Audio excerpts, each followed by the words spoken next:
మీరు శోధనలో ప్రవేశించకుండానట్లు మెలకువగా ఉండి ప్రార్థన చేయండి. దేవుడు చెప్పిన ఏ మాటైనా హెచ్చరిక, దేవుని చెప్పిన ఏ మాటైనా అది మనకు సమాధానము, దేవుని చెప్పిన ఏ మాటైనా మనల్ని సమస్య నుంచి విడిపించేది, ధైర్యపరిచేది, స్థిరపరిచేది, బలపరిచేది, అపాయము నుండి తప్పించేది. ఆత్మీయులారా, ఈ ఆత్మీయతలో మెలకువ, ప్రార్థనలో మెలకువ ఆత్మీయులకి చాలా ప్రాముఖ్యమైనది.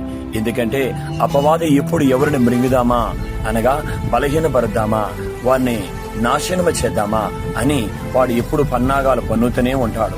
ఆత్మీయులారా, మీరు వెలుగు సంబంధులు, మీరు దేవుని వెలుగు చేత నింపబడ్డారు. కాబట్టి దేవుని మాటలు బట్టి నడుచుకున్నప్పుడు దేవుని యొక్క సన్నిధానమున కృపను మనకు జీవితంలో పొందుకుంటాం.